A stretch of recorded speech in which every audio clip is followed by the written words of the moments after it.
Hi, xin chào các bạn, lại là Noah đây.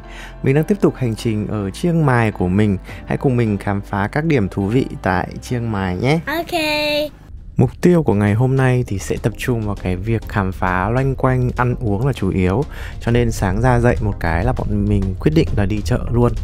Và cái chợ đầu tiên mà bọn mình sẽ đến đó chính là chợ Chinh Giai. Chợ này là một trong những cái chợ nông sản nổi tiếng vào cuối tuần ở Chiang Mai. Bọn mình không thuê xe máy như ngày hôm qua nữa, bởi vì là sau một hôm mà không tận dụng được tối đa cái xe máy ấy, thì bọn mình nghĩ là đi bọt thì sẽ ổn hơn. Ví dụ như cái cuốc này thì chỉ mất có 60 baht thôi, có khi là đi cả ngày chưa bằng tiền thuê xe máy ấy.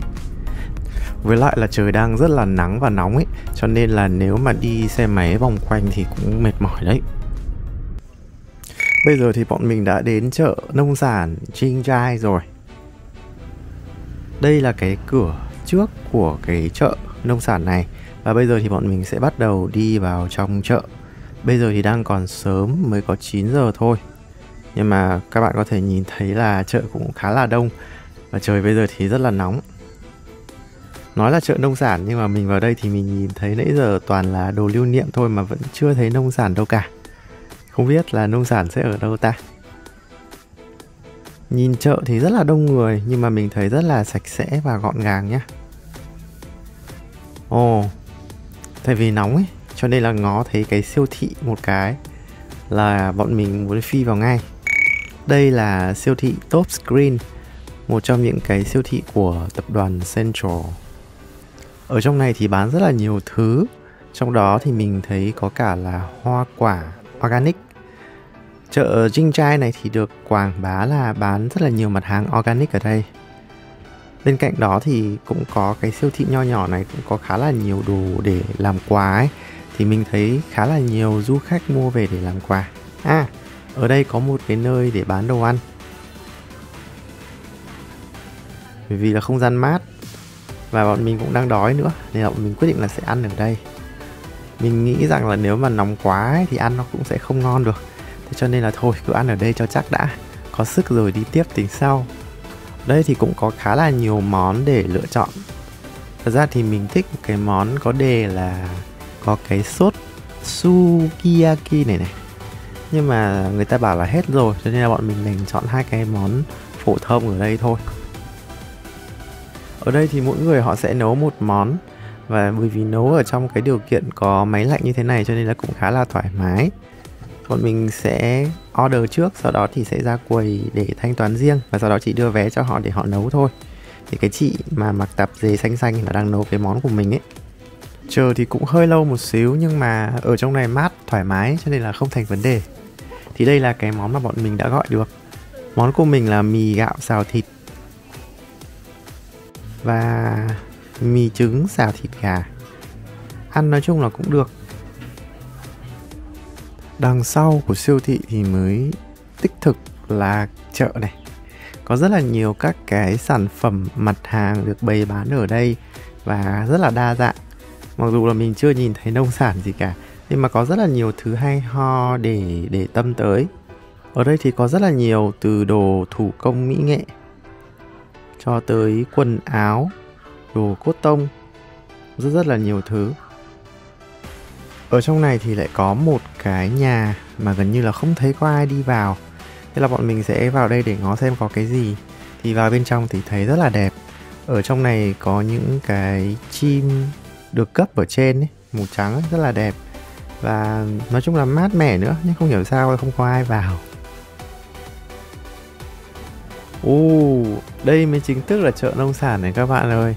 Ở góc phía đằng sau bên này ấy, thì đây chính là cái khu chợ nông sản. Nhìn từ xa thôi là mình đã nhìn thấy rất là nhiều rau củ quả rồi. Và có những cái nón để chữ là chợ Chinh Giai, chợ nông sản Chinh Giai. Ở đây thì theo mình đọc được thì tất cả đều là đồ organic. Và họ sẽ rất là hạn chế sử dụng túi ni lông. Nhìn thì là rất là giống chợ của mình, nhưng mà nó có cái gì đấy nó gọn gàng, ngăn nắp và cảm giác sạch sẽ hơn. Có rất là nhiều các loại hoa quả ở đây họ bày bán. Chuẩn đích thị là chợ nông sản. Thậm chí các bạn có nhìn thấy cái chuẩn cáp ấy, Mình hay mua đồ trong siêu thị thì mình hay để ý thực phẩm nào mà đồ organic hay là chuẩn cáp ấy thì mọi người sẽ để ý thấy là nó cũng có ở đây.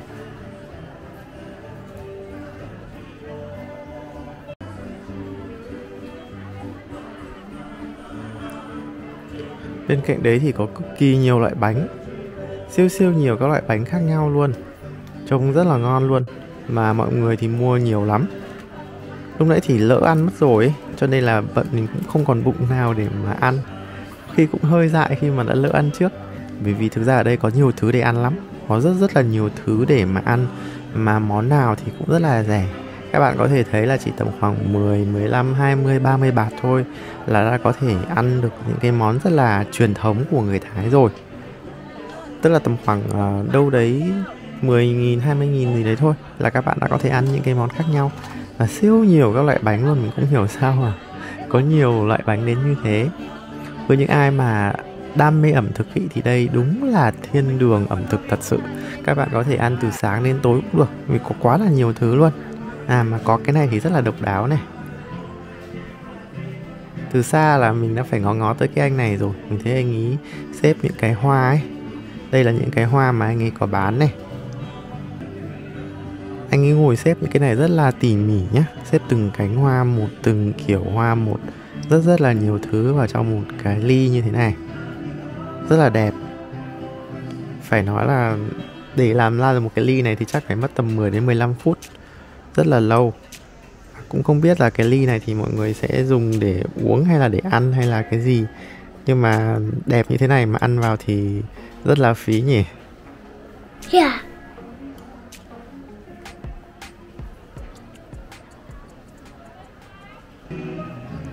Sau khi mà làm xong thì anh ấy sẽ dưới một cái nước sốt lên. Mình nghĩ đấy chắc là mật ong đấy.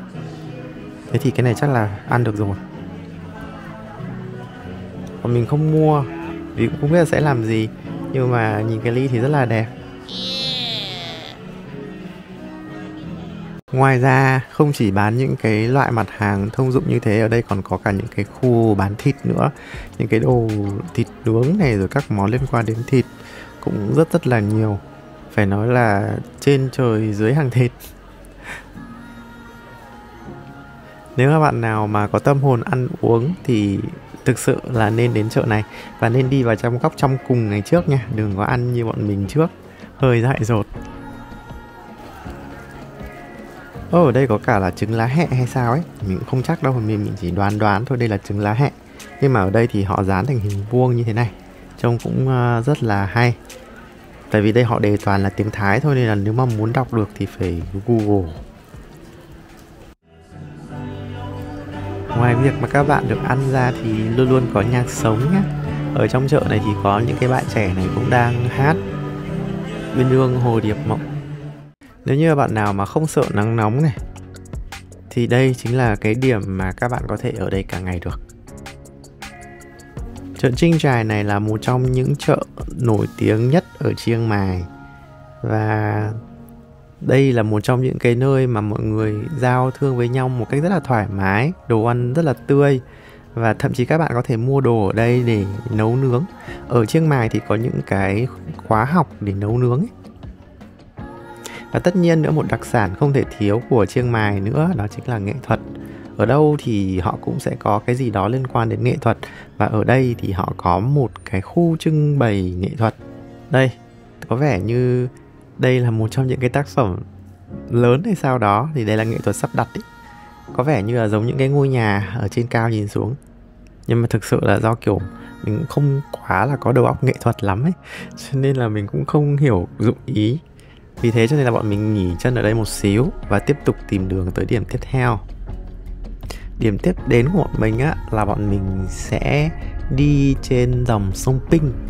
Và để đến được dòng sông Pinh thì sẽ có một cái địa điểm gần đó nhất. Bọn mình sẽ cần đến một ngôi chùa trước tiên, đó là chùa Wat Chai Mong Kon. Chùa này thì nằm ở ngay cạnh sông và cái bến thuyền thì ngay ở đây. Wow, vào một cái là các bạn sẽ nhìn thấy một cái tháp rất là đẹp. Và bên trong này thì có rất là nhiều người. Mình nghĩ ở đây là người bản địa thôi, chứ không phải là người nước ngoài. Bởi vì thấy họ rất là tự nhiên, thoải mái, không có cái gì ngại ngùng cả. Và họ còn giao tiếp với các vị sư ở trong này nữa. Ở đây thì họ xin được ban phước này, rồi họ trao đổi này, họ công đức với các vị sư rất là nhiều. Thì có vẻ đây là những cái người địa phương họ đi cúng dường hàng tuần. Ở đây chính là cái địa điểm chính yếu mà bọn mình sẽ đi. Đó là cái trạm du thuyền ở trên sông Pinh. Vì bọn mình chưa mua trước vé cho nên là bọn mình sẽ mua vé ở đây. Giá vé là 550 baht một người, tức là tầm khoảng 385.000 gì đấy một người. Thì cái bạn này, đây chính là cái người mà sẽ đồng thời là người lái thuyền và cũng là cái người sẽ hướng dẫn cho bọn mình luôn. Cái thuyền này sẽ đi tối thiểu khi mà có 2 người, thì bây giờ là có 4 người rồi nên là vẫn ok. Nói chung là thuyền cũng khá là vắng. Giờ này thì là giờ trưa rồi cho nên là cũng không nhiều người đi. Thì cái chuyến thuyền của họ thì cứ mỗi 1 giờ họ sẽ có một cái thuyền đi như thế này. Tổng thời gian mà bọn mình sẽ có là khoảng tầm hơn 2 tiếng. Trong đấy thì có 45 phút là sẽ ở trên sông như thế này. Và cái đầu tiên là bọn mình sẽ đi qua rất là nhiều cái cây cầu. Đây là cái cầu đầu tiên. Cũng tương tự như là Ayutthaya thì Chiang Mai cũng là một thành phố mà bao quanh bởi những cái hào và là sông. Cho nên là ngày xưa mọi người thường là giao thương với nhau ở trên sông khá là nhiều. Và cầu cũng rất là nhiều luôn. Không khí ở đây thì bây giờ nó hơi nóng một xíu nhưng mà rất là trong lành. Nếu như mà các bạn nào mà muốn có một cái nghỉ dưỡng lý tưởng hơn ấy, thì chắc là nên đi vào sáng sớm, tầm 7 giờ gì đấy. Thì như thế không khí nó đang còn rất là mát. Và cái gió ở trên sông này nó sẽ khiến cho mình cảm giác rất là thoải mái. Thì khi mà các bạn về đến đây là tầm khoảng 9-10 giờ gì đấy là ok rồi. Right hand side, this one is a restaurant. It's have a famous in Chiang Mai. This one is a Foodfield Village. And airport is on a riverside. Open. Sông Pinh này thì có chảy qua Ayutthaya và đến tận Bangkok luôn. Nếu mà từ đây đến Bangkok đường sông á, thì sẽ mất tầm khoảng 700 km nữa. Nên cứ đi theo cái con sông này là sẽ về được Bangkok. And left hand side, this one Walolot Market. The local market in Chiang Mai. And inside have a Chinatown. Ở bên trái các bạn có thể thấy đây chính là chợ Warorot. Người ở Chiang Mai thấy là hình như họ đọc chữ R thành chữ L ấy, nên là họ sẽ đọc thành là Walolot. Nói chung là mình cũng quen dần với tiếng Thái rồi. Ngay ở bên cạnh chợ Warorot thì sẽ là khu phố của người Hoa, Chinatown. Và chợ Warorot này là một trong những cái chợ lớn nhất ở đây và rất là nổi tiếng với bán vải thổ cẩm. Bạn nào mà muốn mua các loại vải thổ cẩm thì đến chợ Warorot này nha. Và chợ này thì mở cả ngày luôn. Và bây giờ bọn mình lại đi qua một cái cầu nữa, rồi lại thêm một cái cầu nữa. Cái tốc độ di chuyển của thuyền ở trên sông thì rất là chậm, cho nên là mình có thể quan sát được rất là nhiều thứ.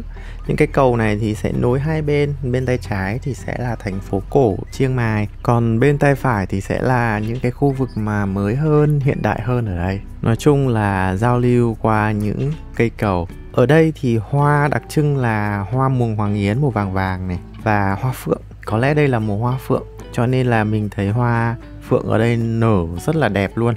Và coi như là kín dòng sông. Sông Pinh này thì là một trong những dòng sông sẽ đẹp nhất vào cái mùa lễ hội Yipang. Yipang chính là cái lễ hội thả đèn trời của người Lana. Thì cái thời điểm đấy là cái thời điểm đẹp nhất trong năm để đi, vừa khí hậu vừa mát hơn. Và cái thứ hai nữa thì lại vừa ngắm được đèn trời. Tuy nhiên có một cái điểm mà mình rất là sợ, đấy chính là lúc đấy thì cực kỳ đông người. Và tính của mình thì không thích những lúc nào đông người, nên là mình sẽ lựa những khi nào mà vắng nhất để mình đi. Nhưng mà nếu mà bạn nào mà thích những cái dịp lễ hội như vậy á, thì đó là một trong những cái dịp mà cực kỳ đẹp luôn. Cực kỳ đẹp. Và cái sông Pinh này thì chính là cái trung tâm của cái sự rực rỡ đấy. Lễ hội Yipang sẽ diễn ra vào ngày 15 tháng 12 âm lịch của Thái. Nhưng mà lịch của Thái thì nó sẽ khác với cái lịch âm của mình nha. Cho nên là nó sẽ vào khoảng tầm tháng 11 dương gì đó. Mình có thể để ý lịch riêng của từng năm. Nhưng mà có một cái dịp nào đó thì mình sẽ đến đây vào lễ hội Yipang. Đẹp như vậy cơ mà. Đợt trước khi mà đi tới Ayutthaya ấy, thì bọn mình cũng được đi ở trên sông đấy rồi. Thì cũng không biết là sông Ping này có phải là cái nhánh sông mà hôm đó mình đi không, nhưng mà mình nhìn thấy là quang cảnh thì khá là tương tự nhau. Hôm nay thì bọn mình được đi dài hơi hơn nhiều, nên là cũng có nhiều điểm vui hơn.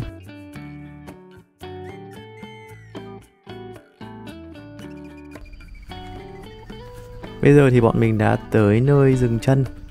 Cái trạm dừng chân của bọn mình là một cái khu nhà lá mà ở dưới thuyền đã nhìn thấy như thế này rồi. Đây, bây giờ bọn mình sẽ đi vào bên trong. Nhìn trông rất là mộc mạc, đơn sơ và quen thuộc nữa. Tới đây thì bọn mình sẽ được giới thiệu làm quen cái cuộc sống của người dân ở đây như thế nào. Đầu tiên với việc làm quen với các cây cỏ và thảo mộc ở đây. Tuy nhiên thì nhìn chung là Việt Nam và Thái Lan thì cũng không có quá là nhiều điểm khác biệt về thực vật ý.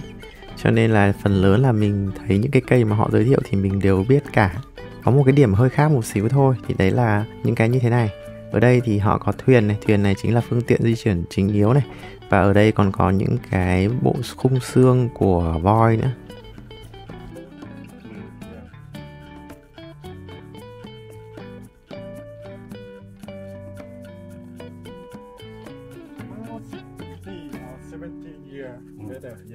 This one is a Songkran festival. It's a Ping River. Last week có Songkran. Yeah, and this one is a Navarat Beach. Yeah. Đây là những cái bức hình chia sẻ về Chiang Mai. Bạn nào mà đam mê lịch sử thì có thể tìm hiểu thêm về văn hóa tập tục của người ở Chiang Mai. And this one is a Ping River go to Bangkok. Các bạn có thể nhìn ở cái bức họa đồ ở trên tường này chính là mô tả cái con sông Ping này. Con sông này thì bắt nguồn từ Chiang Dao đi qua đây này. Sau đó là đi tiếp xuống Ayutthaya và đi tới Bangkok. Ở đây họ có nuôi cả thỏ nữa nhé. Rất là đáng yêu.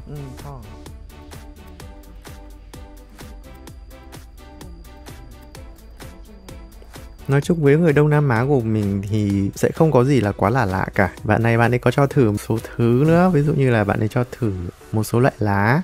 Nhưng mà nhìn chung thì bọn mình đều biết cả.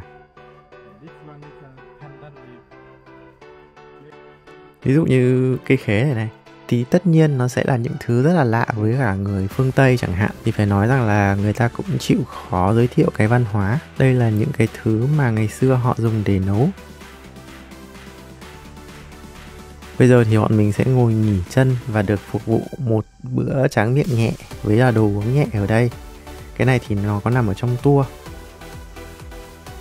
Ở đây thì có 4 loại nước uống, thì bọn mình đều chọn nước uống long nhãn cả. Trà long nhãn. Cái bạn này thì bạn ấy kiêm luôn cả phục vụ luôn, rất là đa di năng, làm đủ thứ luôn. Đây chính là trà long nhãn của bọn mình.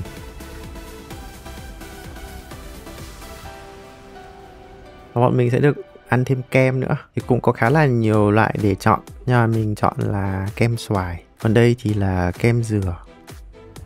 Bây giờ thì bọn mình đang trên đường đi về rồi và quay trở lại khu chợ Warorot. Đây là cận cảnh của chợ Warorot. Và tiếp đó thì khi nhìn thấy cái cây cầu này thì biết là mình cũng đã về rất là gần tới cái bến rồi. Cái lúc đi thì thấy nó hơi lâu một xíu đấy, tại vì chắc là lạ đường chưa quen và nó đi cũng chậm nữa. Nhưng mà khi mà đi về thì vèo một phát thôi là mình đã cảm thấy là bọn mình đã gần về tới nơi rồi. Ở đây thì là gần với cả là cái bến tàu. Bạn đi sẽ quay tàu ở khu này. Gọi là tàu hay là thuyền nhỉ? Cái khu mà bến thuyền thì họ nuôi rất là nhiều bồ câu. Nên là nếu mà các bạn nào mà muốn có những cái bức ảnh đẹp thì cũng có thể đến được cái bến bờ này nhé. Nói chung là mình cảm thấy khá là ưng ý với cái tour trên sông Ping này. Và mình có tìm hiểu thì cũng không quá là nhiều người đi cái tour này đâu. Cho nên nếu mà có dịp thì bạn cũng có thể thử cái tour này nhé. Trong tour này thì cũng có bao gồm cả cái việc đưa đón nữa. Lúc nãy thì bọn mình không được đưa, nhưng mà bây giờ thì bọn mình được trả về khách sạn này. Và giá vé thì mình thấy cũng khá là hợp lý. Bây giờ thì là tầm khoảng 6 giờ chiều rồi. Sau khi mà đã trốn nắng và nghỉ được một thời gian tương đối thì bọn mình quyết định là sẽ đi bộ để ngắm xung quanh, tận hưởng cái đêm cuối cùng ở Chiang Mai. Ở đây thì có khá là nhiều những cái thứ hay ho nho nhỏ xinh xinh thế này này. Thì mình thấy cái gì đẹp thì mình sẽ quay lại thôi. Trông cái này nó cũng khá là cổ đúng không? Thì đúng là nó cổ thật, bởi vì là nó gần với cả trung tâm lịch sử Chiang Mai. Đường ở đây á, nó cũng như kiểu là đường phố cổ hay sao ấy, nên là nó được lát gạch như thế này này các bạn ạ. Nên là ô tô mà đi qua thì nó sẽ kêu ầm ầm một xíu. Tầm giờ này thôi, tất nhiên là nó đã bớt nắng hơn rất là nhiều rồi, nhưng mà mọi người có thể để ý thấy là vẫn rất là ít xe cộ đi lại. Và nhiệt độ thì vẫn rất là nóng, để thấy là mọi người cũng ngại ra đường như thế nào. Cái ngôi chùa trước mắt của mình nhỏ xinh, cũng khá là đẹp, nhưng mà lại lỡ đóng cửa mất rồi các bạn nhỉ. Và tên của nó thì hơi khó đọc một xíu. Bọn mình đang đi tới một địa điểm được coi là đánh dấu của cái thành phố này. Đó chính là tượng đài Ba Vua. Đây là bức tượng rất là nổi tiếng để tưởng nhớ 3 vị vua. Trong đấy thì có một vị vua là khai phá ra Chiang Mai này, và 2 vị vua là bạn của ông, là vua của các cái quốc gia láng giềng. Nhưng mà cả 3 người thì đều có công phát triển cái thành phố Chiang Mai này. Vì vậy cho nên đây là một trong những cái điểm mà rất là lưu ý ở thành phố Chiang Mai. Một cái nữa ở Chiang Mai là có rất là nhiều cửa hàng massage. Các cửa hàng massage Thái này thì ở khắp nơi. Mình thấy nhiều nhất là ở khu chợ đêm này, và ở những cái khu trung tâm như thế này cũng có khá là nhiều. Thì cứ khoảng tầm 50-100 mét gì đấy thì mình lại thấy có một cái cửa hàng massage. Hey, ở đây có cả thịt nướng nữa, trông rất là ngon, mùi rất là thơm ấy. Thế nhưng mà mình nhìn thấy số người đang xếp hàng để mua thì mình quyết định là đi tiếp. Nói chung là có khi nào mà vãn hơn thì sẽ quay lại ăn sau. Đấy là dự định thế. Bây giờ bọn mình đang có mặt tại ngôi chùa mà hôm trước chưa vào được. Đó chính là chùa Wat Phan Tao. Hôm trước mà bọn mình đã đến ý, thì chùa đóng cửa rồi nên là chỉ nhìn thấy ở bên ngoài ấy. Thì bây giờ là bọn mình được đi vào bên trong. Ấn tượng của mình ý, đó là ngôi chùa này có rất là nhiều cờ phướn và màu sắc cực kỳ đẹp luôn. Các bạn có thể thấy là thi thoảng bồ câu bay qua ấy, rất là yên bình. Ngôi chùa này cũng có một cái bảo tháp vàng lớn, cũng rực rỡ ở trong cái ánh hoàng hôn như thế này. Những cái kiến trúc như thế này thì các bạn sẽ thấy rất là phổ biến ở Bắc Thái. Bây giờ thì cũng hơi trễ một xíu rồi, và trang phục của mình thì hôm nay không được phù hợp lắm, cho nên là mình sẽ không vào chính điện, mà bọn mình sẽ tiếp tục đi tiếp và khám phá tiếp. Cách đó tầm khoảng 50 mét nữa thôi thì lại là một ngôi chùa khác nữa. Phải nói rằng là Chiang Mai nói riêng và Thái Lan nói chung, đây là một cái nơi mà rất là tôn sùng Phật giáo. Vì vậy cho nên là các bạn chỉ cần đi tầm khoảng 50-100 mét thôi thì lại thấy chùa. Đây thì lại là một ngôi chùa khác nữa đây. Có rất là nhiều ngôi chùa ở đây. Mình hay nói nhiều về hoa muồng hoàng yến ý, thì ở đây có thời gian thì mình thấy cái cây này là đẹp nhất. Mình chưa thấy cái cây muồng hoàng yến nào ở Thái Lan đẹp như cái cây này, nên là mình sẽ quay lại. Đây là cổng thành Chiang Mai. Thời gian tàn phá thì hiện giờ cổng thành chỉ còn thế này thôi. Thay vì ăn thịt nướng như lúc nãy thì bây giờ có một cái xiên thịt nướng này cũng hay. Trông cái chị này chị làm rất là đều tay và cũng tương đối là đông khách á. Nên là bây giờ bọn mình quyết định là sẽ ăn thử cái này thay vì là ăn thịt nướng. Bọn mình chỉ mua 30 baht thôi, tức là tầm khoảng 20.000 tiền Việt. Không biết là ăn nó sẽ như thế nào, nhưng mà mùi thì rất là thơm và rất là hấp dẫn. Thì đây là thành quả của bọn mình, 30 baht là được từng này và cả rau nữa. Bây giờ thì mình sẽ ăn thử nhé. Nó không hợp với mình lắm. Buổi tối thì bọn mình ăn tối ở nhà hàng It's Good Kitchen. Thực ra ấy, thì bọn mình đã đi tới một cửa hàng hải sản khác cơ, nhưng mà quá đông. Thì đây là cái món mà bọn mình đã gọi, đó là salad tôm với sả. Có ăn kèm với cả là cơm nữa. Cơm thì họ làm thành hình con gấu như thế này, trông khá là đáng yêu. Cũng không biết có phải là con gấu không. Tiếp đó thì bọn mình gọi một món nữa rất là nổi tiếng và phổ biến, đó là Pad Thái. Nói chung thì các món này đều ăn là ổn. Bây giờ là gần 9 giờ tối và mình đang có mặt tại trạm công an của Chiang Mai.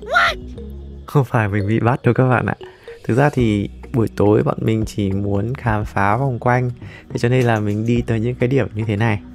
Thì đây chính là công an thành phố của người ta. Cuộc sống thông thường của người ta nó sẽ như thế nào ta? Thì ở đây các bạn có thể nhìn thấy là chưa tới 9 giờ tối nhưng mà đường phố thì đều rất là vắng.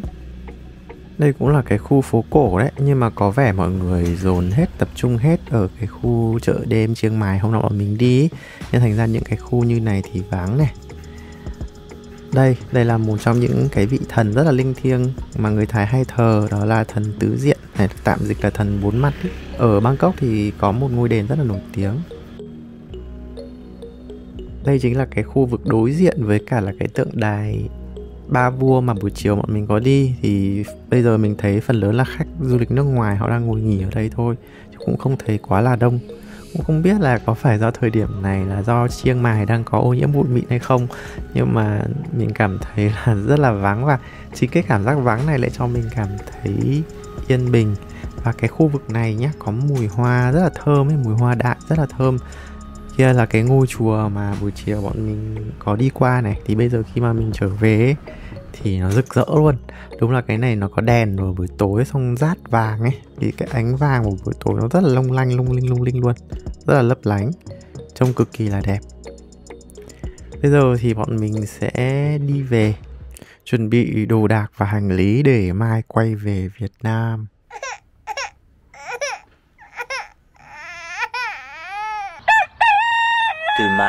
Vì hôm nay là hôm cuối cùng rồi, cho nên là bọn mình rất là thong thả. 9:30 là bọn mình mới ra đến đây. Đây là một cái nhà hàng rất là gần khách sạn của bọn mình. Bọn mình vẫn gọi các cái món phổ biến. Đây chính là khao soi này, xôi xoài này. Cả hai món này thì mình ăn ở cái nhà hàng này thì đều cảm thấy ngon hơn những cái nơi mà mình đã từng ăn. Và đây có một cái nữa, đây chính là trà sữa Thái. Hay bởi vì gọi trà sữa Thái đá, nhưng mà hôm thì bọn mình gọi cả ấm như thế này. Bọn mình vừa có thể uống nóng này, và vẫn có thể pha với đá nếu muốn nữa, và được rất là nhiều. Khá là thú vị. Để đảm bảo là đủ no thì mình gọi thêm cả cơm rang hải sản nữa. Nói chung là cần phải xác định làm sao để mà đến tận tầm 11 giờ vẫn no. Nói chung là nhà hàng này ổn.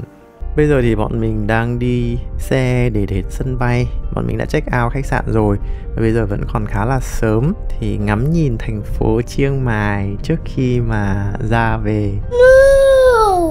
Nói chung là mình nghĩ là sẽ có một dịp nào đó mình sẽ quay lại Chiang Mai một lần nữa. Có thể là để đi những cái nơi mà mình chưa đi, hoặc là mình sẽ quay lại những chỗ cũ để ôn lại kỷ niệm. Từ khách sạn của bọn mình ra đến tới sân bay thì cũng gần lắm, chỉ tầm khoảng 5-6 km gì đấy thôi. Nên là vèo một phát là bọn mình đã có mặt tại sân bay rồi. Thì đây chính là sân bay quốc tế Chiang Mai. Hôm trước thì bọn mình có đi qua đây rồi trong lúc mà đi tới làng Mê Kampong ấy. Nhưng mà hôm nay thì mới đi vào sâu bên trong này. Một cái điểm nữa để khen đó là các lái xe ở đây phần lớn mình thấy rất là thân thiện. Và cái anh lái xe cho bọn mình đi bọt thì cũng rất là nhiệt tình. Một điểm rất là cộng cho những người dân ở đây. Đúng 11 giờ là bọn mình đã có mặt tại sân bay. Bây giờ thì bọn mình sẽ làm thủ tục hải quan. Ở đây thì các bạn có thể in cái boarding pass ở trên máy như thế này. Nhưng bọn mình hơi chủ quan vì bọn mình đã có cái boarding pass online á. Bọn mình sẽ bay của AirAsia thì họ có cho check-in online và bọn mình có boarding pass online trước. Tuy nhiên khi mà đi qua tới hải quan thì họ lại không đồng ý, bởi vì là cái đấy nó sẽ chấp nhận được với các cái chuyến bay nội địa thôi, còn họ vẫn còn cần thêm nhiều thứ nữa. Thế nên là thành ra là bọn mình lại phải quay lại quầy để in cái boarding pass ra. Nói chung là cứ in ra ở quầy cho chắc với các cái chuyến bay quốc tế các bạn ạ. Ngoài cái vấn đề này ra thì thủ tục rất là đơn giản. Mình đi qua mọi thứ kiểm tra rồi làm các thủ tục đều rất là nhẹ nhàng và nhanh chóng. Người Thái họ làm những cái này rất là chuyên nghiệp. Bây giờ thì bọn mình đã vào trong sân bay. Ở bên trong thì cũng có khá là nhiều các cái khu cửa hàng lớn. So sánh với các cái sân bay quốc tế khác mà mình đi thì mình thấy là giá nó cũng không quá là rẻ so với cả là các cái sân bay khác. Nên là bọn mình cũng không mua gì ở đây cả. Ngoài ra nếu bạn nào mà mua đồ thì có khu vực để mình được hoàn thuế nữa. Còn trong chuyến đi này của bọn mình thì bọn mình không mua cái gì mà quá là đắt tiền cả. Vì thế cho nên là bọn mình không có cái gì để hoàn. Ở đây thì không quá là đông, không đông như những cái nơi mà mình từng đi. Bây giờ thì mình sẽ chuẩn bị lên trên máy bay. Đến đây rồi thì cảm giác rất là bồi hồi, vẫn chưa muốn về, vẫn còn muốn được đi chơi tiếp. Tuy nhiên thì chuyến đi nào rồi cũng phải kết thúc. Xin phép được khép lại cái hành trình đi Thái đợt này của bọn mình ở đây. Và hẹn gặp lại các bạn ở những chuyến đi tiếp theo. Xin chào. Bye.